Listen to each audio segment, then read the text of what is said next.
అందరికీ హృదయపూర్వకమైనటువంటి యేసుక్రీస్తు నామమున వందనాలు తెలుపుతా ఉన్నాను.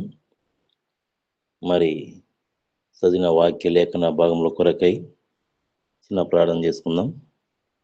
ప్రేమ నమ్మకం ప్రియ పరలోకపు తండ్రి, జీవం గల యేసుక్రీస్తు ప్రభువా, నిన్న నేడు ఏకరీతిగా ఉన్న దేవుడు, మారని మార్చిందని గొప్ప తండ్రి, నీ ఘనమైన పాదములకి స్తోత్రాలు వందనాలు చెల్లిస్తూ ఉంటున్నాను ప్రభువా. రాత్రి కలిసి ప్రేమించి కాపాడి మరొక నూతన దిన ఇచ్చినందుకు స్తోత్రాలు వందనములు. ఈ దినమంతా కాపాడము, భద్రపరచము తండ్రి.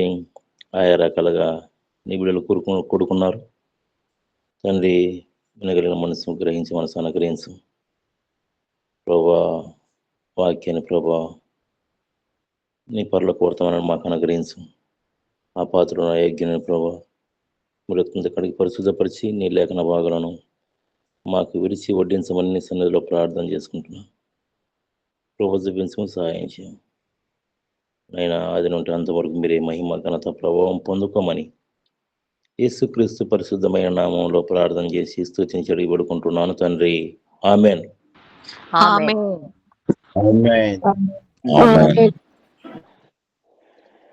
మరి ఉదయకాలంలో ప్రభువైన యేసుక్రీస్తు నామమున అందరికి వందనాలు తెలుపుతా ఉన్నాను. మనకు చదివిన లేఖన భాగం ఏమిటంటే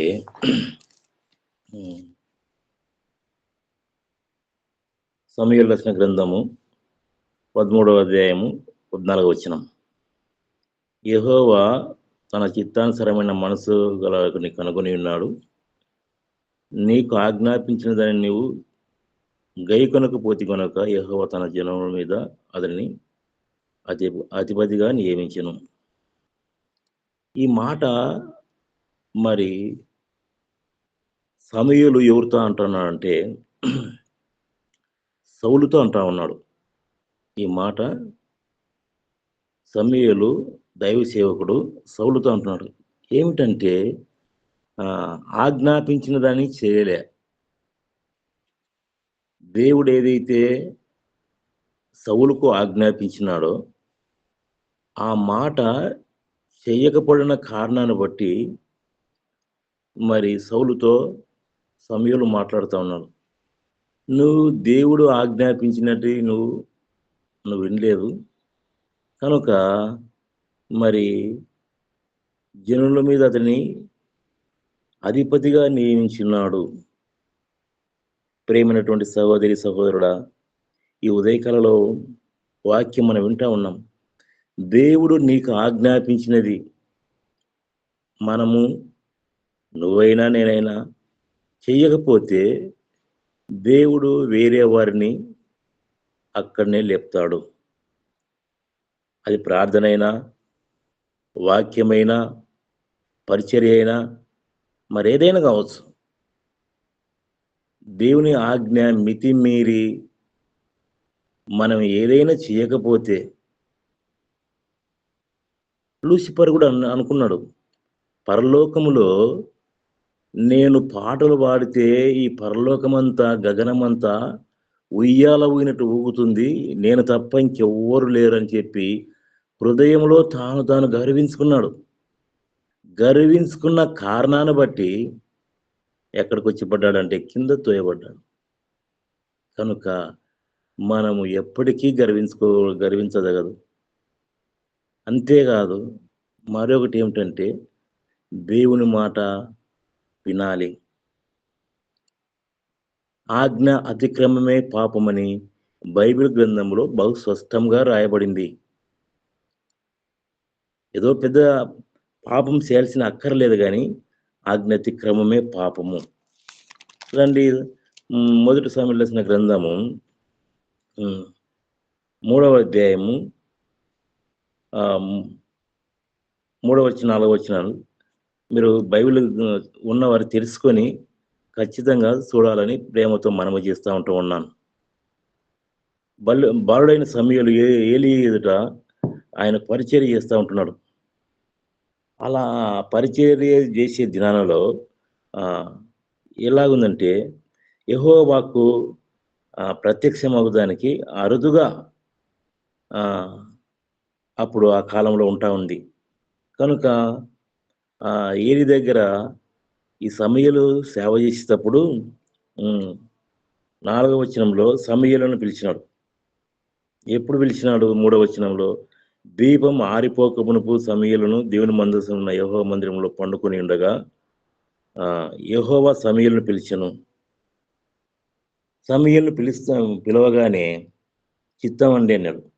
ఎవరి దగ్గర పోయినాడు సమయలు? తన సేవకుడైనటువంటి ఎలి దగ్గర పోయినాడు. నేను పిలవలేదు పండుకోపో అని చెప్పినాడు. రెండో మారు 6వ వచనంలో మరలా పోయినాడు. చిత్తమండి నేను ఉన్నాను అంటే, లేదు నిన్ను పిలవలేదు పడుకోపన్నాడు. మూడోసారి అదే 8వ వచనంలో మూడోసారి కూడా దేవుడు పిలిస్తే అప్పుడు ఏలి గ్రహించి ఇది దేవుని స్వరం ఉన్నట్టుంది. మరి నువ్వేం మాట్లాడుతావంటే నీ దాసుడు ఆలకిస్తున్నాడు ఆజ్ఞము. కనుక ప్రియమైన సహోదరుడా, దేవుడు నన్ను పిలిచినప్పుడు ఏం చేయాలంటే అది ఖచ్చితంగా దేవుని ఆజ్ఞకు లోబడి మనం చేసేవారంగా ఉండాలా. దేవుని స్వరము వినేవారంగా ఉండాలా. ఎందుకనగా ఈ సమయలు కూడా మరి దేవుడు పిలిచినప్పుడు మరి ఏం చేసినంటే 3 సార్లు స్వరం విన్నాడు. మన వాళ్ళను పరిచర్యకు రమ్మని ఒక పారి పిలిస్తే అవసరమైతే ఫోన్ కూడా ఎత్తారు. కనుక ప్రియమైన సహోదరుడా, దేవుడు నిన్ను పిలిచినప్పుడు అది చిన్న పరిచర్య అయినా పెద్ద పరిచర్య అయినా మనం లోబడి చేసినప్పుడే ఇహమందు ఆశీర్వాదం ఉంటుంది, పరలోకమందు ఆశీర్వాదం ఉంటుందని మనం గ్రహించాలి. కనుక మనం ఒక్కటే పారి భూలోకంలో గొప్ప గొప్ప కార్యాలు జరగవు. దేవుడిచ్చే కార్యాలు ఎలాగ ఉంటాయంటే నెమ్మదిగా నెమ్మదిగా నెమ్మదిగా నెమ్మదిగా హెచ్చిస్తాడు. అందుకే సమయలు దేవుని స్వరం విన్నాడు కాబట్టి ఆయనను దేవుడు ఎంతగా హెచ్చించాడంటే ఫస్ట్ సేవకునిగా పిలిచినాడు, న్యాయాధిపతిగా పిలిచినాడు, తర్వాత రాజులనే అభిషేకించేవాడుగా చేసినాడు, తర్వాత మరి ఇంకా ఏం చేసినాడంటే ప్రవక్తగా చేసినాడు. ఎంత గొప్పగా ఆధిక్యతలో సమయలు తీసుకుపోయాడంటే అంత గొప్ప ఆధిక్యతలో సమయలను దేవుడు తీసుకొని పోయినాడు. ఎందుకంటే మాట వినే కారణాన్ని బట్టి చిన్ననాటి నుండే మరి దేవుని మాట వింటా వచ్చినాడు. తల్లి గర్భంలోనే రూపింపక మునుపే దేవుని ఎరిగినటువంటి వాడు. తన తల్లి అయిన హన్న మరి ఒక మొక్కుబడి చేసుకుని సమయలను సమర్పించుకున్నట్లుగా మనం చూస్తాం. ప్రియమైన సహోదరా, ఈనాడు మన పిల్లల్ని ఎలాగ పెంచేవారంగా ఉన్నాం? దేవుని మాట వినేవారిగా పెంచుతా ఉన్నామా, వినని వారిగా పెంచుతా ఉన్నామా? మనం ఏం చేసినామా మన పిల్లలు చూస్తూ ఉంటారు. కనుక అదే వారు చేస్తారు. నేను చిన్నప్పుడు మా గ్రామంలో వాళ్ళ తండ్రి గారు చిన్నపిల్లోనికి ఒక బీడి ముక్కిచ్చి అది కాల్చుకొని రాపోనిచ్చినాడు. తర్వాత నాన్న ఆరిపోతుంటే ఓరే బిరుసురా అంటున్నాడు. ఏం నేర్పుతా ఉన్నాం? తర్వాత వాడు పెద్దయిన తర్వాత రకరకాల వ్యసనాలకు బానిసైపోతా ఉన్నాడు. కనుక మనము ఈ లోకంలో దైవ భయం కలిగి నీతితో యథార్థంగా భక్తితో జీవిస్తే మన పిల్లలు కూడా అదే విధంగా మరి దేవుడు తీరుస్తాడనేది మనం జ్ఞాపకం ఉంచుకోవాలి. మన అంశం ఏంటంటే దేవుని మాట వినాలి. అదే అధ్యాయంలో చూడండి 13వ అధ్యాయము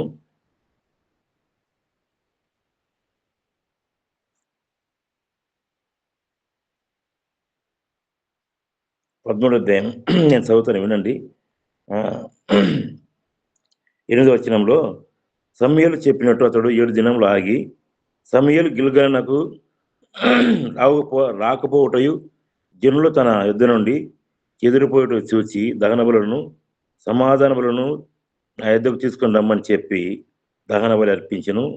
అతడు దహన బలి అర్పించి చాలించిన వెంటనే సమూయేలు వచ్చెను. సమూయేలు అతన్ని కలుసుకొని అతనికి వందనం చేయుటకై బయలుదేరగా సమూయేలు అతనితో నువ్వు చేసిన పని ఏమని అడిగాను.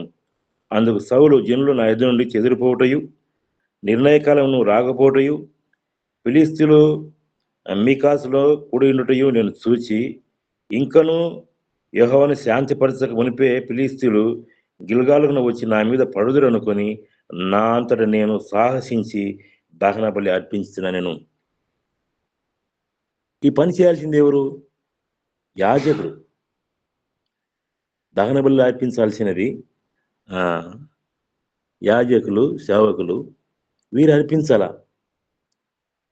ఫిలిస్తీన్లు వచ్చి మీద పడతారని నేను అర్పించిన. ఎంత పొరపాటు!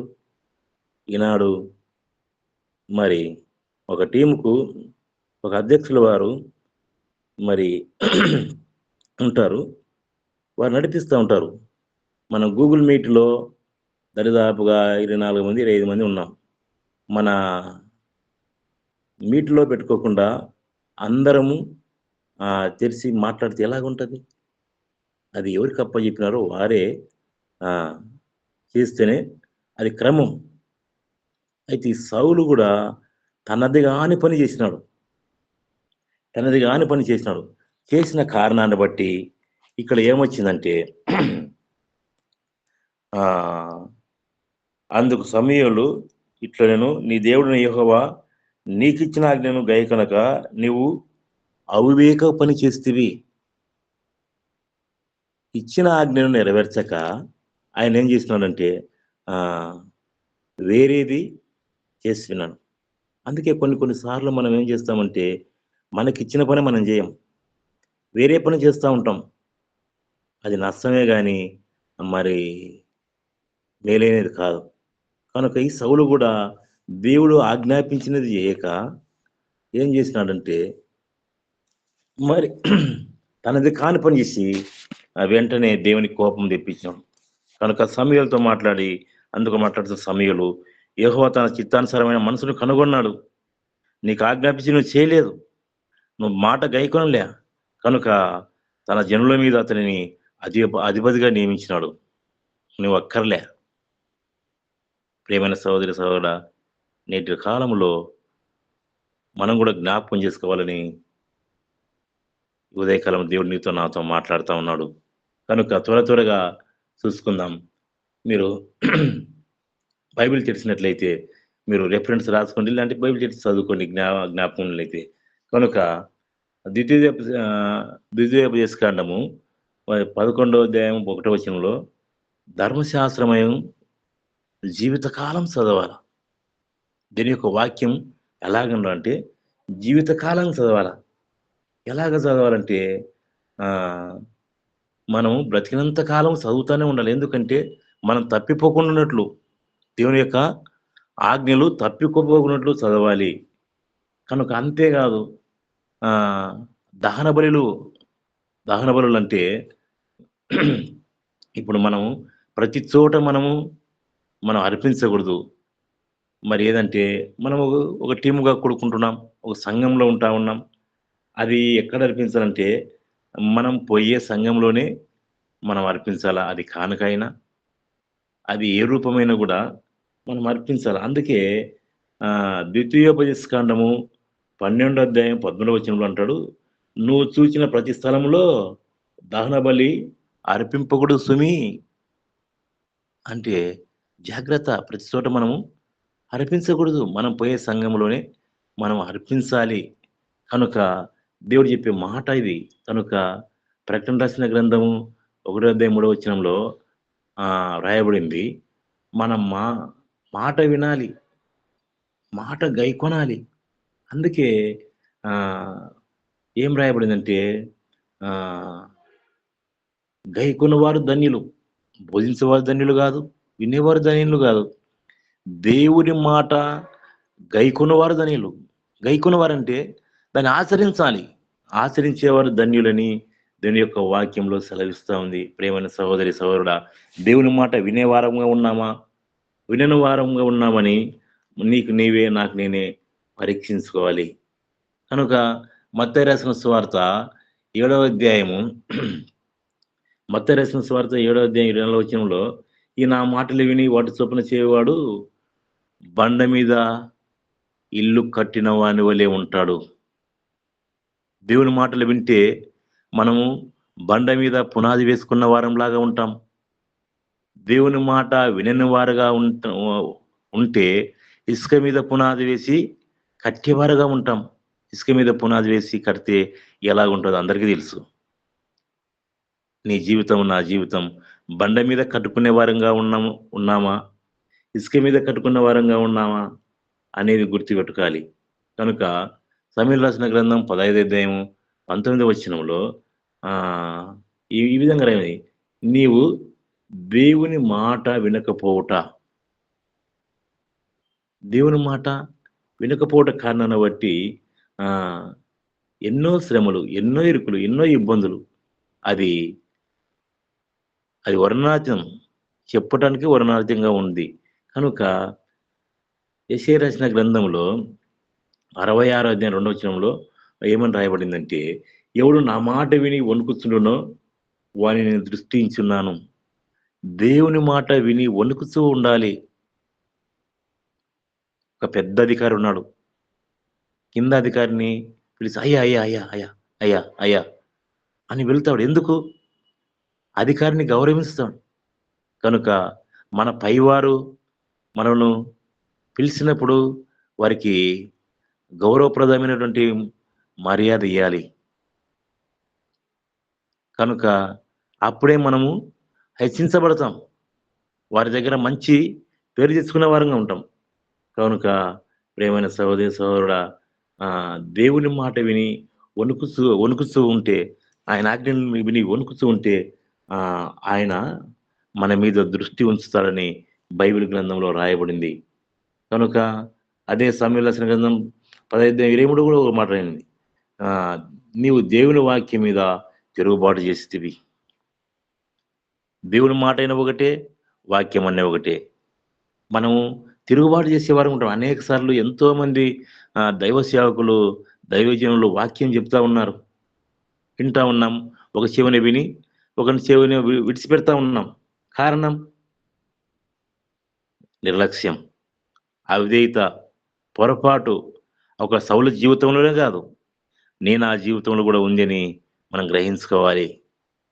ఏదో బైబిల్‌లో వాక్యం ఉంది, ప్రార్థన చేసేవారు కూడా ప్రభువా సౌలు జీవితం మా ముందుకు తెచ్చినావు అని అంటారు. అని ప్రార్థిస్తారు గానీ, నా జీవితంలో అలాగుంది ప్రభువా, నన్ను కూడా క్షమించి సరిచేసి చక్కగా నడిపించు ప్రభువా అని ప్రార్థన చేయగలమా? ఈ ఉదయకాలంలో జ్ఞాపకం చేసుకోవాలా. వారు అలాగూ జీవిస్తా ఉన్నారంటే, ఇంకొక వ్యక్తి కూడా దేవునికి ఇష్టమైన వ్యక్తి కూడా జీవించేవారు ఉన్నారు గదా బైబిల్‌లో. ఆ జీవితం మాకు కావాలా ప్రభు అని మనం కోరుకోవాలి గదా! కనుక అదే సమూయేలు రాసిన గ్రంథము 15:9 వచనంలో అమాలేకుల మీద యుద్ధం చేయమంటే ఈ సౌలు ఏం చేసినాడు? పోయినాడు. దేవుడు చెప్పినట్టేమో అమాలేకుల యుద్ధం చేయడానికి పోయినాడు. అగగు రాజును తీసుకొని చంపకుండా ప్రాణాలతోనే తీసుకొనొచ్చుకున్నాడు. తర్వాత పనికిరానివి ఎడ్లు, గొర్రెలు, మేకలు వాటిని చంపినాడు. బాగా బలిసినటివి తీసుకొనొచ్చినాడు. సమయం వచ్చింది. సమూయేలు వచ్చినాడు. దేవుని మాట ఆజ్ఞ గైకొనకపోతివి, నువ్వు చేసిన పని ఏమిటి అని అడిగినాడు. అంటే అన్ని సంహరించినా అనుకుంటా దేవునికి కొన్ని దహన బలి అర్పించేదాని కొరకై ప్రజలు తీసుకొనొచ్చినారు. నేను అధిపతిగా నియమించిందుకు ఒరే బుద్ధిలేని నాయలారా, ఏం పని చేసినా నువ్వు అడిచేదానికి లేదా? కనుక మనం కూడా నాయకులుగా ఉండడం వాళ్ళను మందలించకపోతే ఆ శాపం, ఆ పాపం మన మీదకొస్తది. ఇప్పుడు ఎవరి దగ్గరికొచ్చినారు? ఒకవేళ ప్రజలు తీసుకొనొచ్చినారనుకుందాం.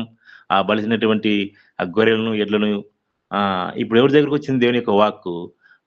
సౌలు దగ్గరికొచ్చింది. సౌలు దగ్గరికొచ్చి ఏమిటి అరిచేదంటే, ఆ! చెప్పినాడు. దేవునికి దహన బలి అర్పించడం దేవుడు ఇష్టపడతాడా అలాంటివి?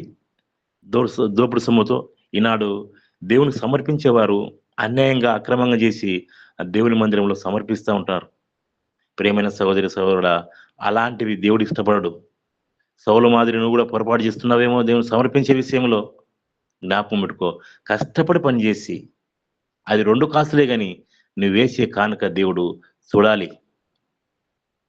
అక్రమంగా, అన్యాయంగా, జూదంగా, వ్యభిచారంగా సంపాదించినటువంటి ఆ సమర్పణ దేవునికి మందిరంలో ఇస్తున్నావేమో మోసపోకు.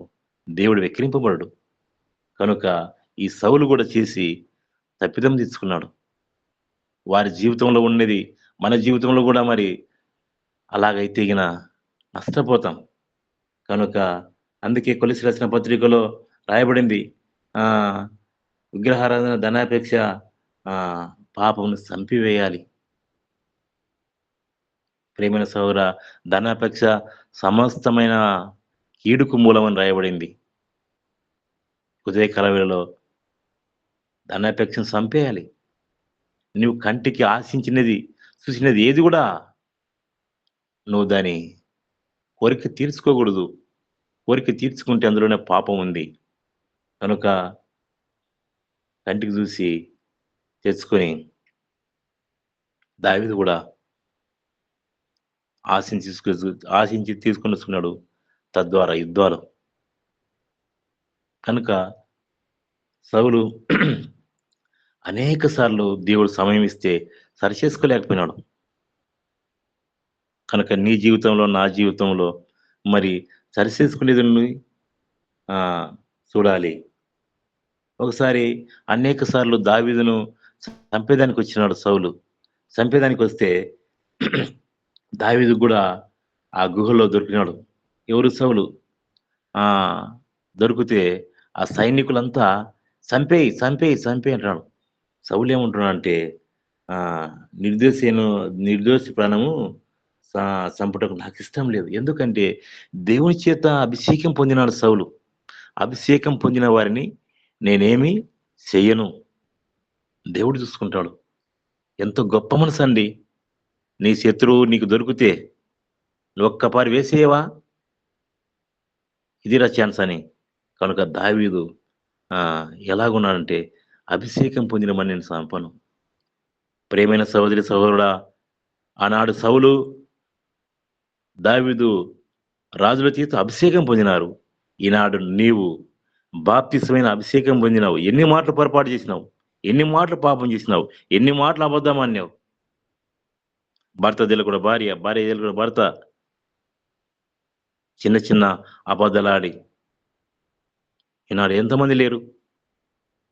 అయితే ప్రకటన రచన గ్రంథము 21 అధ్యాయం 8 వచనంలో రాయబడింది. విగ్రహారాధికులు, అబద్ధికులు, మాంత్రికులు, వ్యభిచారులు వీరందరూ అగ్ని గంధకంలో గుండు మండంలో మన పాలు పొందారు. అగ్ని గంధకంలో ఆ గుండం ఆరిపోదు. ఇది రెండో మరణం. ఆ మరణం తప్పించుకోవాలనే బాప్తిసం ఇచ్చినారు. ఆ బాప్తిసం అభిషేకాన్ని నువ్వు పోగొట్టుకుంటే ఏం చేయగలం? ప్రారంభంలో ఉన్న విశ్వాసం ముగింపు వరకు మనం కొనసాగించుకుంటా ఉన్నామా? రోజులు తగ్గే కొద్దీ దాన్ని విడిచిపెట్టి, ఎవరున్నారులే పాస్టర్ గారు అని సాకు చెప్పుకొని సాగిపోతా ఉన్నామా? ఒక్కసారి గమనించు. ప్రియమైన సహోదరి, సహోదరా, కనుక దావీదు జీవితంలోకొచ్చాక నువ్వు పాపం చేసినావు అంటనే దావీదు ఒప్పుకున్నాడు. అందుకే సామెతలు రాసిన గ్రంథం 28 11 వచనం రాయబడింది. అతిక్రమంలో దాచిపెట్టేవాడు వర్ధిల్లడు. వాటిని ఒప్పుకొని విడిచిపెట్టేవాడు కనికరం పొందును. ఈ దినమైనా సరే, ఈ దినమైనా సరే దేవుని దగ్గర నువ్వు అతిక్రమంలో దాచిపెట్టుకోకుండా ప్రభువా నా జీవితంలో నాతో మాట్లాడుతున్నావని ఒప్పుకొని విడిచిపెడితే మనం కనికరం పొందేవారుగా ఉన్నాం. కనుక సౌలు జీవితంలో ఒప్పుకొని విడిచిపెట్టలేకపోయినాడు. పాపం చేసిన అనే అంటా ఉన్నాడు గాని అనేక సార్లు మరి ఒప్పుకొని విడిచిపెట్టలేకపోయినాడు. దావీదును చంపాలని చూస్తా వచ్చినాడు. కనుక అదే సౌలు దావీదుకు దొరికితే చంపకుండా వదిలిపెట్టినాడు. ప్రియమైన సహోదరి సహోదరుడా, నువ్వు చేసిన పాపం, నేను చేసిన పాపం. దేవుడు నిన్ను నన్ను మరణానికి అప్పజెప్పక, నేను సజీవ లెక్కలో ఈ దినం వరకు కాపాడుతూ ఉన్నాడు. నీ ప్రాణం కొరకు ఆయన ప్రాణం బదులుగా ఇచ్చినాడు. నువ్వు చేసిన అపరాధాన్ని బట్టి ఆయనకు శిక్ష విధించబడింది. నువ్వు చెడు తలంపులు చేసిన కారణాన్ని బట్టి తనలో ముళ్ళ కిరీటం పెట్టినారు. నువ్వు చేతులు చేసిన పాపాన్ని బట్టి చేతుల్లో చిల్లలు కొట్టినారు. నువ్వు పడకలో పడుకునే పాపాన్ని బట్టి ప్రక్కల బల్లెడపోటు పొడిచినారు. నువ్వు అబద్ధాలాడిన కారణాన్ని బట్టి ఆ నోటికి చేదు చిరకాన్ని అందించినారు. ఇవన్నీ నీ కోసం గాదా? ఇవన్నీ నా కోసం గాదా యేసుప్రభు వారు చేర్చినది? కనుక జ్ఞాపకం పెట్టుకోవాల. అలాంటి దేవుని నువ్వు విడిచిపెట్టి ఎంతకాలం దూరంగా నువ్వు ఉంటావు. కనుక సౌలు కుటుంబం అంతకంత నిరిసిల్లిపోతా ఉంది. కనుక నీ జీవితం, నా జీవితంలో నిరిసిల్లే పరిస్థితికి తెచ్చుకోకూడదని ఈ ఉదయకాల వేళలో మరొకసారి జ్ఞాపకం చేసుకుంటా ఉన్నాం. కనుక అదే దావీదు ఒకవేళ చిన్న పొరపాటు ఒక్క విషయంలో, ఆ బేత్షెబ విషయంలో తప్ప ఎలాంటి పాపం చేయలేని దేవుడు సాక్ష్యం ఇచ్చినాడు. దేవుడు నా ఇష్టానుసారమైన మనుషుడు, నమ్మకమైన వాడు అని సాక్ష్యం ఇస్తా వచ్చినాడు. కనుక ద్వితీయోపదేశకాండము 28, 29 వచనంలో దేవుని మాట వినేవాడుగా ఉంటున్నాడు. అంతేకాదు దావీదులో ఒక మంచి గుణలక్షణం ఏమిటంటే ధర్మశాస్త్రములు దీవారాత్రము ధ్యానించి చదివేవాడుగా ఉంటా ఉన్నాడు. మనం మంచి లక్షణం కావాలంటే ధర్మశాస్త్రం చదివేవారుగా ఉండాలి. అంతేకాదు నివాస స్థలము ధర్మశాస్త్రం చదివితే మన నివాస స్థలము వర్ధిల్ల చేసుకునే వారంగా ఉంటాం. ఆయన మార్గములను నడిపించేవారుగా ఉంటాం. అందుకే కీర్తన రాసిన గ్రంథంలో 72వ అధ్యాయం 7వ వచనంలో నీతిమంతులు వర్ధిల్లుదురు. నీతిమంతుల జాబితాలోకి వస్తాం. ఎప్పుడైతే నీతిగా జీవిస్తామో అప్పుడు వర్ధిల్లుతా ఉంటాం. అందుకే అదే 92వ కీర్తన 13వ వచనంలో వారు దేవుని మందిరంలో నాటబడిన వారై వర్ధిల్లుదురు అంటాడు. నీతిగా జీవిస్తే దేవుని మందిరంలో నాటబడి వర్ధిల్లుతాం. కనుక ప్రియమైన సహోదరి సహోదరుడా, సామెతలు రాసిన గ్రంథము 28వ అధ్యాయం 25వ వచనంలో యెహోవా యందు నమ్మికించు వారు వర్ధిల్లుదురు. వారి దేవుని మందిరంలో నాటబడిన వారై ఉంటారు. కనుక మనం ఎప్పుడు దేవుని మందిరాన్ని ప్రేమించే వారంగా ఉండాలి. కీర్తన రాసిన గ్రంథము 122వ అధ్యాయం 6వ వచనంలో యెరూషలేమా నిన్ను ప్రేమించే వారు వర్ధిల్లుదురు. దేవుని మందిరాన్ని ఎవరైతే ప్రేమిస్తామో వారు వర్ధిల్లేవారుగా ఉంటారు. కనుక అందుకే యథార్థవంతుల గుడారము వర్ధిల్లేదిగా ఉంటది. యథార్థవంతులు ఆళ్ళ గుడారం ఎట్లా అంటే వర్ధిల్లేదిగా ఉంటది. కనుక ప్రియమైన సహోదరి సహోదరుడా, కనుక దావీదు విషయంలోకి వచ్చినప్పుడు ఆహ్, నీవే అంటే అనగానే నాతాను దగ్గరికి వచ్చినప్పుడు ఒప్పుకున్నాడు. ఒప్పుకుంటానని నాతోనన్నాడు. నువ్వు మరణం తప్పించుకున్నావు. ఏ మరణం అది? రెండో మరణం. మనం గూడా ఇప్పుడు బాప్తిసం తీసుకొని మన జీవిత యాత్ర కొనసాగించుకుంటున్నామంటే రెండో మరణం తప్పించేదాని కొరకే మనం ఈ జీవిత యాత్రను ఈ లోకంలో కొనసాగిస్తా ఉంటున్నాం. ఈ లోకంలో కళ్ళు మూస్తే ఆ లోకంలో మనము కళ్ళు తెరవబోతాం. ఆ నిరీక్షణ కోసమే మనము ఆహ్, బాప్తిసం అనే అభిషేకం మన మీద ఉంది. నీ మీద ఉంది, నా మీద ఉంది. అందరి మీద ఉంది. కనుక ఈ బాప్తిసం అనే అభిషేకాన్ని మనం పోగొట్టుకోకూడదు. చివరగా ఒక 4 వచనాలు మనం చూసుకొని ముగించుకుందాం. ఎందుకంటే సమయం అయితా ఉంది. ఎందుకంటే యుద్ధములు ఎందుకొస్తాయి అనేది మనం చూసుకుంటా ఉన్నాం. ఎందుకంటే యుద్ధములు ఎందుకొస్తాయంటే మన భోగేచ్ఛలు బట్టే మనకి యుద్ధములొస్తాయి. మన భోగేచ్ఛలు బట్టే మనకి యుద్ధమొస్తాయి. కనుక రిఫరెన్స్ చూడండి. మరి న్యాయాధిపతులు రాసిన గ్రంథము 5వ అధ్యాయం 9వ వచనంలో ఒక మాట చక్కని మాట రాయబడింది. ఇశ్రాయేలు కొత్త దేవతను ఆహ్, కోరుకొని యుద్ధము వాకిటకు వచ్చెను. ఇశ్రాయేలు కొత్త దేవతను తెచ్చుకున్నారు. వారికి సమీరు లేడు. న్యాయాధిపతులు ఏళ్ళ దినంలో వారు ఏం చేసినారంట, ఇశ్రాయేలు కొత్త దేవతను కోరుకొని తెచ్చుకొని చేసుకుంటానే యుద్ధం ఎక్కడికి వచ్చిందట, వాకిటికి వచ్చింది. ఇప్పుడు యుద్ధం ఊరికని వచ్చిందా? ఒకసారి గమనించండి. మనం కూడా కోరుకొని తెచ్చుకుంటేనే వచ్చదయ్యా, కోరుకొని తెచ్చుకుంటేనే వచ్చాదమ్మా. నా ఊరికనే మా మీదకి వచ్చారన్న వాళ్ళు, ఇరుగు పొరుగు వాళ్ళ ఇంటి వాళ్ళు మా మీదకి ఊరికనే, ఈ ఊరికే ఇంటికి వచ్చారు, ఊరికే ఎవరు రారు. నువ్వు లెక్కించినా నీ మీదికి రారు. కనుక ఇశ్రాయేలు ఆ దినాన కోరుకొని కొత్త దేవతను చేసుకున్నారు కనుక యుద్ధం వాకిటికొచ్చింది. కనుక 2 దినవృత్తాంతాల గ్రంథము 16 అధ్యాయం 9వ వచనంలో వ్రాయబడింది. ఏమని రాయబడిందంటే, యెహోవా కనుదృష్టి లోకమంతటా సంచారం చేస్తా ఉంది. అయితే నీవు ఈ విషయమందు మతి తప్పి ప్రవర్తించుతూ గనుక ఏముంటాయంట, ఆ! నీకు యుద్ధములే. మతి తప్పి ప్రవర్తిస్తే కూడా యుద్ధాలు వస్తాయి. మతి తప్పి ప్రవర్తించిన కారణాన్ని బట్టి అంతా నాకే కావాలా. ఈనాడు ప్రజలారా, ఇన్నాళ్ళు ఉక్రెయిన్ భూభాగం మాకు కావాలని రష్యా ఉక్రెయిన్‌తో యుద్ధం చేసింది. ఇప్పుడు ఇజ్రాయెల్ దేశం, తర్వాత అమెరికా, ఇరాన్, ఇరాక్, ఈ ఈ యుద్ధాలన్నీ ఎందుకు జరుగుతాయంటే ఆహ్, యుద్ధాలెందుకు జరుగుతున్నాయంటే వారి కాని దాన్ని కోరుకోవడం. కాని దాన్ని కోరుకోవడం. కనుక తద్వారా అన్ని దేశాలకు గూడా ఎంతో భయంకరమైన స్థితిలో, గుప్పెట్లో ఉంటా ఉన్నారు. అక్కడ యుద్ధం జరిగిందో లేదో మన దేశానికి గ్యాస్ లేదు, పెట్రోల్ లేదు, కలవరం ఏర్పడింది. ఆ ఒక్క దేశంతోనే యుద్ధం ఆగుతాదా? ఆగేదిగా కనపడటం లేదు. కనుక మతి తప్పి ప్రవర్తిస్తే యుద్ధాలే. కనుక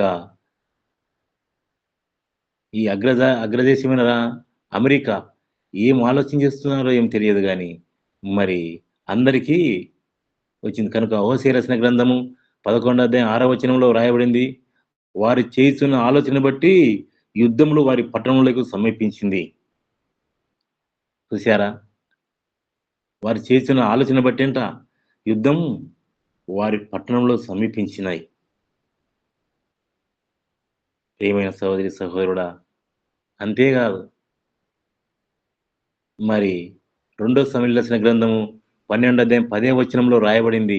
ఏమని రాయబడిందంటే, దావీదు ఆహ్, నీవు పాపం చేసిన దాన్ని బట్టి సదాకాలం యుద్ధములు.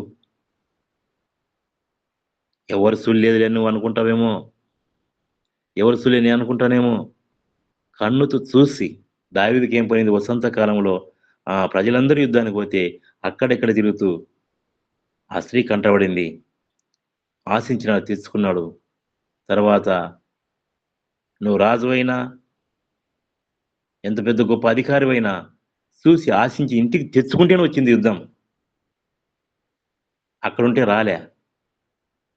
మతి తప్పి దావీదు ప్రవర్తించిన కారణాన్ని బట్టే యుద్ధంలో ఓడిపోయినారు. అంతేగాదు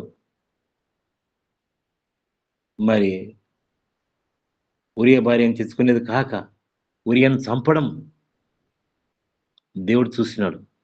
చూసి ఏం చెప్పాడంటే సదాకాలం యుద్ధములే. ఎందుకు? నీ కంటితో చూసి ఆశించి తెచ్చుకునేదన్న కారణాన్ని బట్టే ఆనాడు ఆదామవ్వ గూడా మరి ఎంతో నిరాభ్యంతరంగా ఉంటే ఆ తోటలో అవ్వబోయి చూసి ఆశించి తెచ్చుకున్న కారణాన్ని బట్టే నీ దాకా నా దాకా పాపం ప్రవేశించింది. ఆదాము మొదలుకొని నీ వరకు నా వరకు మరణం వచ్చింది. ఆ మరణం తప్పించేదాని కొరకే ప్రభువైన యేసుక్రీస్తు ప్రభువారు ఈ లోకానికి వచ్చినాడు.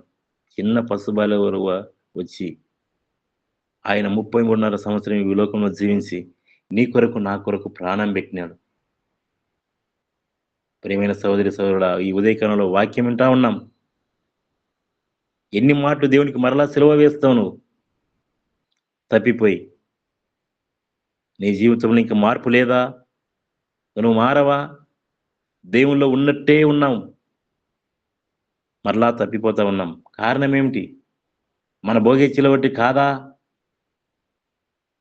కనుక చివరి చూడండి, యాకోబు రాసిన పత్రిక 4వ అధ్యాయము, యాకోబు రాసిన పత్రిక 4వ అధ్యాయము మొదటి వచనం చూస్తే,